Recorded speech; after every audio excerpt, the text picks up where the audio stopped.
Indian സൈന്യത്തിന് നരേന്ദ്രമോദി സർക്കാർ നൽകിയ ആത്മവിശ്വാസം അത് നൽകാൻ മറ്റൊരു സർക്കാരിനും സാധിച്ചിട്ടില്ല. ജോ ഉചിത് സംജോ വോ കരോ എന്ന രാജ്നാഥ് സിംഗിന്റെ പ്രസ്താവനയെ വളച്ചൊടിച്ച രാഹുൽ ഗാന്ധിക്കുള്ള കനത്ത പ്രഹരം കൂടിയാണ് നരവനയുടെ മറുപടി. ചൈനയുമായുള്ള അതിർത്തി തർക്കത്തിനിടെ നരേന്ദ്രമോദി സർക്കാർ ഉത്തരവാദിത്വം നിറവേറ്റിയില്ല എന്ന രാഹുൽ ഗാന്ധിയുടെ പ്രസ്താവന തള്ളി മുൻ കരസേനാ മേധാവി ജനറൽ മനോജ് മുകുന്ദ് നരവനെ. പ്രസിദ്ധീകരിച്ചിട്ടില്ലാത്ത എന്നാൽ ഏറെ വിവാദങ്ങൾക്ക് കാരണമായ തന്റെ ആത്മകഥാ പുസ്തകത്തെ സംബന്ധിച്ച് വിവാദങ്ങളെക്കുറിച്ച് പ്രതികരിക്കുമ്പോഴാണ് അദ്ദേഹം ഇങ്ങനെ പറഞ്ഞത്. ചൈനയുമായുള്ള അതിർത്തി തർക്കവേളയിൽ കേന്ദ്ര സർക്കാർ നൽകിയത് ഉചിതമായത് ചെയ്യുക എന്ന നിർദ്ദേശം. അതിർത്തിയിലെ നിർണായകമായ സാഹചര്യങ്ങളിൽ സൈന്യത്തിന് തീരുമാനങ്ങൾ എടുക്കാൻ കേന്ദ്ര സർക്കാർ പൂർണ്ണമായ സ്വാതന്ത്ര്യമാണ് നൽകിയിരുന്നത്. 2019-2022 കാലയളവിൽ കരസേനാ മേധാവിയായിരുന്നു ജനറൽ നരവനെ. അദ്ദേഹം ഇന്ത്യ ടുഡേക്ക് നൽകിയ ഒരു പ്രത്യേക അഭിമുഖത്തിലാണ് ഇക്കാര്യങ്ങൾ തുറന്നു പറഞ്ഞത്. 2020 ഓഗസ്റ്റ് 31-ന് ചൈനീസ് സൈന്യം റെച്ചിൻല ഭാഗത്തേക്ക് മുന്നേറിയപ്പോഴാണ് ഈ സംഭവം ഉണ്ടായത്. ശരിക്കും രാഹുൽ ഗാന്ധി എന്ന നീചൻ ഒരിക്കൽ കൂടി തുറന്നു കാട്ടപ്പെടുകയാണ് എന്ന് ജിതിൻ ജേക്കബ് തന്റെ ഫേസ്ബുക്കിൽ കുറിച്ചിരുന്നു. ഇന്ത്യൻ സൈന്യത്തെ വരെ രാഷ്ട്രീയവൽക്കരിക്കാനുള്ള ശ്രമങ്ങളാണ് രാഹുൽ ഗാന്ധി നടത്തിയത് എന്ന് തുറന്നു പറഞ്ഞിരിക്കുകയാണ് ജനറൽ നരവനെ. മുൻ കരസേനാ മേധാവി ജനറൽ മനോജ് മുകുന്ദ് നരവനെ അദ്ദേഹം എഴുതിയ 4 Stars of Destiny എന്ന പുസ്തകവുമായി രാഹുൽ ഗാന്ധി പ്രചരിപ്പിച്ച വ്യാജ വാർത്തകൾ അദ്ദേഹം തന്നെ പൊളിച്ചെടുക്കി. ചൈനയുമായുള്ള അതിർത്തി തർക്കവേളയിൽ സൈന്യത്തിന് തീരുമാനങ്ങൾ എടുക്കാൻ കേന്ദ്ര സർക്കാർ പൂർണ്ണമായ സ്വാതന്ത്ര്യം നൽകിയിരുന്നു എന്ന് തന്നെയാണ് അദ്ദേഹം തുറന്നു പറഞ്ഞത്. ആ സംഘർഷത്തിൽ 1 ഇഞ്ച് ഭൂമി പോലും ഇന്ത്യക്ക് നഷ്ടമായിട്ടില്ല എന്നും ഓപ്പറേഷൻ സ്നോ ലെപ്പേർഡ് എന്ന പേരിൽ ഇന്ത്യ ചൈനീസ് അതിർത്തിയിൽ നടത്തിയ സൈനിക നടപടിയിൽ ഇന്ത്യക്കായിരുന്നു അവിടെ മുൻതൂക്കമെന്നും ഇന്ത്യയുടെ അന്നത്തെ ആർമി തലവൻ പറഞ്ഞിരിക്കുന്നു.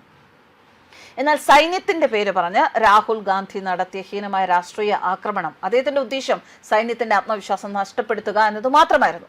സൈന്യത്തെ രാഷ്ട്രീയ നേട്ടങ്ങൾക്ക് വേണ്ടി ഉപയോഗിക്കരുത് എന്ന താക്കീത് കൂടിയാണ് ജനറൽ നരവനെ രാഹുൽ ഗാന്ധിക്ക് നൽകിയത്.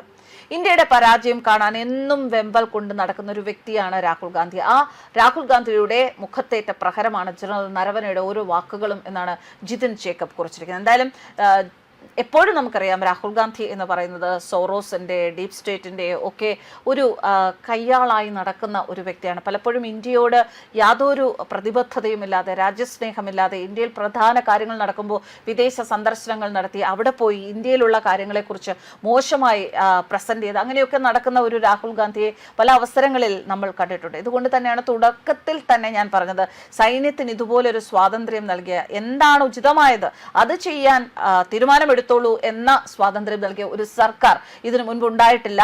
മറ്റൊരു തരത്തിൽ പറഞ്ഞാൽ അതിനുള്ള ചങ്കൂറ്റമുള്ള ഒരു സർക്കാർ നരേന്ദ്രമോദി സർക്കാരിനെ പോലെ അതിനുള്ള ചങ്കൂറ്റമുള്ള ഒരു സർക്കാർ ഇതുവരെ ഉണ്ടായിട്ടില്ല എന്ന് തിരുത്തി പറയുന്നതായിരിക്കും ശരി. ചൈനയുമായുള്ള അതിർത്തി തർക്കത്തിനിടെ പ്രതിരോധ മന്ത്രി രാജ്നാഥ് സിംഗ് തനിക്ക് കൈമാറിയ ജോ ഉചിത് സംജോ വോ കരോ ഉചിതമെന്ന് തോന്നുന്നത് എന്തോ അത് ചെയ്യുക എന്ന പരാമർശത്തെ ചൊല്ലിയാണ് പാർലമെന്റിൽ പ്രതിപക്ഷ നേതാവ് രാഹുൽ ഗാന്ധിയുടെ നേതൃത്വത്തിൽ വലിയ കോലാഹലങ്ങൾ ഉണ്ടാക്കപ്പെട്ടത്. രാഹുൽ ഗാന്ധി പുസ്തകത്തിന്റെ പകർപ്പുമായി പാർലമെന്റിൽ എത്തി ചൈനീസ് ടാങ്കുകൾ അടുക്കുന്നു എന്ന വിവരം മുൻ കരസേനാ മേധാവി രാജ്നാഥ് സിംഗിനെയും മറ്റുള്ളവരെയും അറിയിച്ചു എന്നും എന്നാൽ നരവനയ്ക്ക് അതിനുള്ള മറുപടി ലഭിച്ചില്ല എന്നും രാഹുൽ തന്നെ അങ്ങ് ആരോപിക്കുകയായിരുന്നു. ജോ ഉചിത് സംജോ വോ കരോ എന്നായിരുന്നു പ്രധാനമന്ത്രി അന്ന് കൈമാറിയ സന്ദേശം. അതിനർത്ഥം നരേന്ദ്രമോദി തന്റെ ഉത്തരവാദിത്വം നിർവഹിച്ചില്ല എന്നാണ് രാഹുൽ ഗാന്ധി പറഞ്ഞത്. താൻ ഒറ്റപ്പെട്ടുവെന്നും ഭരണകൂടം തന്നെ ഉപേക്ഷിച്ചുവെന്നും കരസേനാ മേധാവി പുസ്തകത്തിൽ വ്യക്തമായി പറഞ്ഞിട്ടുണ്ട് എന്നായിരുന്നു രാഹുൽ ഗാന്ധിയുടെ വാദം. എന്നാൽ അത് തെറ്റായ വ്യാഖ്യാനമാണ് എന്ന് നരവനെ തന്റെ വാക്കുകളിലൂടെ വ്യക്തമാക്കിയിരിക്കുന്നു. അതിർത്തിയിലെ സാഹചര്യങ്ങളോട് പ്രതികരിക്കാൻ സായുധ സേനയ്ക്ക് കേന്ദ്ര സർക്കാർ പൂർണ്ണമായും സ്വതന്ത്രമായും അധികാരം നൽകിയിരുന്നു. രാജ്നാഥ് സിംഗിന്റെ നിർദ്ദേശവും അത്തരത്തിൽ ഒന്നായിരുന്നുവെന്നും ജനറൽ നരവനെ ഇപ്പോൾ പറഞ്ഞിരിക്കുകയാണ്. സൈന്യത്തിലും അതിന്റെ നേതൃത്വത്തിലും സർവീസ് ചീഫ്മാരിലും സർക്കാരിനുണ്ടായിരുന്ന ഏറ്റവും വലിയ ആത്മവിശ്വാസമാണ് ആ വാക്കുകൾ അടിവരയിട്ട് കാണിക്കുന്നത്.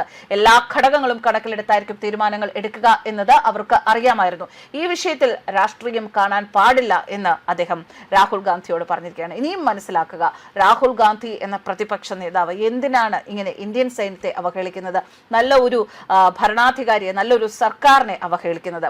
അദ്ദേഹത്തിന് വരും വർഷങ്ങളിലെങ്കിലും അദ്ദേഹത്തിനോ അദ്ദേഹത്തിന്റെ പാർട്ടിക്കോ ഭാരതം ഭരിക്കണമെന്ന ആഗ്രഹമുണ്ട് എങ്കിൽ ഇത്തരത്തിലുള്ള പ്രസ്താവനകളുമായി വരാതിരിക്കുക എന്നത് തന്നെയാണ് അദ്ദേഹത്തിന് നൽകാനുള്ള ഏറ്റവും വലിയ ഉപദേശം. News desk കർമാനസ്.